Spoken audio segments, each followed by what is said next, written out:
ببینم بابا خیلی دوست دارم یه بار دیگه تو رو ببینمت بابا. سوز دل عزیزانشو بگم آخه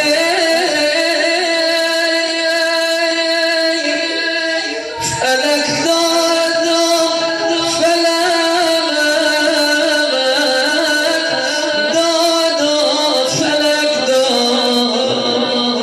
الله اکبر فلک از کودکی غم را به من داد فلک نگذاشتم سامون بگیرم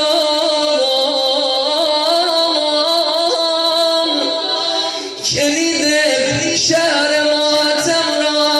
به من کلید شهر ماتم را به من داد. بابا ایوب جان آخه همین عالم که بابا دل برام نیست صفای سایه بر سرم نیست مرا گر دولت عالم ببخشن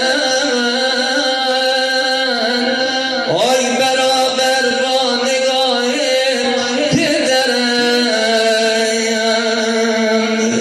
پدر داغ دیده آقا حسین حسن زاده خدا به شما صبر عنایت کنه انشاءالله.